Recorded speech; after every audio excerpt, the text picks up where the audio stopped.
अब बीजेपी को शिवसेना की तरफ से क्या प्रस्ताव मिला है वो आपको दिखाते हैं। दरअसल शिवसेना की तरफ से कहा गया है कि 151 सीटों पर वो लड़ेगी, बीजेपी 119 सीटों पर लड़े और 4 सहयोगी दल 18 सीटें उनको दी जाए। आपको बता दें कि विधानसभा में 288 सीटें हैं महाराष्ट्र विधानसभा में, जिसमें ये बंटवारा किया गया है और इसको लेकर आज प्रेस कॉन्फ्रेंस में अब से थोड़ी देर पहले कहा गया कि 119 सीटों पर तो पहले भी बीजेपी लड़ती रही है, तो ये प्रस्ताव कैसा? 2009 चुनाव में जो रहा है बंटवारा, शिवसेना 169 सीटों पर लड़ी है और बीजेपी 119 सीटों पर। इसी बात पर रार जो है अभी भी बनी हुई है। बीजेपी का यही कहना है कि हम अब बात कर रहे हैं, क्योंकि ये सीधे सीधे एनसीपी और कांग्रेस को बैठे बिठाए सत्ता दे देने वाली बात होगी। हम बात कर रहे हैं उस 69 सीटों की जिस पर शिवसेना कभी नहीं जीती है, और वो सीटें 19 सीटें जिस पर बीजेपी कभी नहीं जीती है, उस पर बात करने की हम बात कर रहे हैं। उसमें बंटवारे की बात हम कर रहे हैं जिसको शिवसेना कंसीडर नहीं कर रही है। उद्धव ठाकरे का क्या कहना है, आइए ये सुन लेते हैं। म्हणजे शिवसेना हा जर का फॉर्म्युला झाला तर शिवसेना 151 लढेल।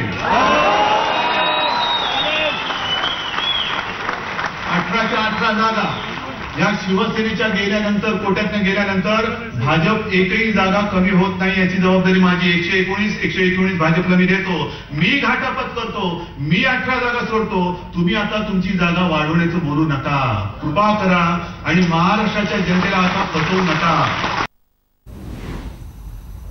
साहिल जोशी हमारे संवाददाता मुंबई से हमारे साथ जुड़ गए हैं। साहिल, साफ तौर पर फिलहाल जो स्थिति कम से कम दिख रही है उसमें यह लग रहा है कि यह 25 साल पुराना गठबंधन अब टूटने के कगार पर है।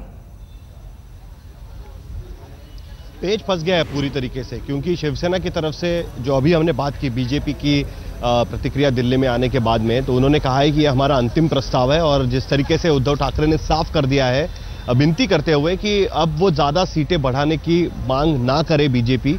119 सीटें बीजेपी लड़े जो पहले से लड़ती आ रही है, उनकी सीटें कम नहीं करनी पड़ेगी, क्योंकि जो 4 अलायंस पार्टनर्स को सीटें बांटनी है वो उद्धव ठाकरे शिवसेना के कोटे से, यानी 169 सीटें जो शिवसेना लड़ती आई है उससे 18 सीटें छोड़ेगी और 151 सीटों पर शिवसेना लड़ेगी।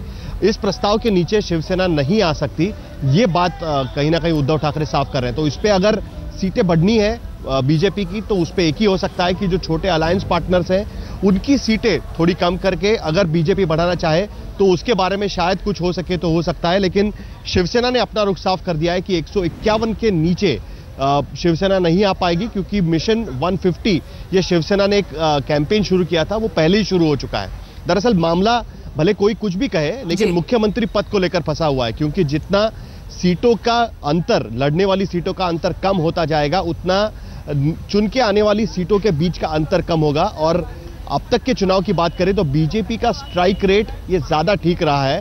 तो ये डर हमेशा रहेगा कि कहीं बीजेपी की सीटें बढ़ती है, शिवसेना कम सीटों पर लड़ती है, तो उसका सीधा फायदा जीतकर आने वाली सीटों पर पड़ेगा और बीजेपी को ज्यादा सीटें मिली तो उनका मुख्यमंत्री बन सकता है।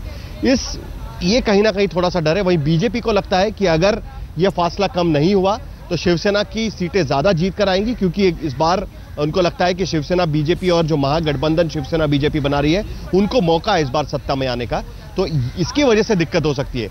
ये बात की वजह से ये पूरा मामला फंस रहा है।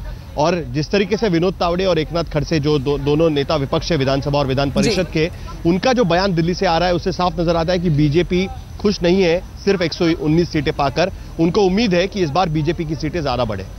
बिल्कुल, आप बने रहे साहिल हमारे साथ।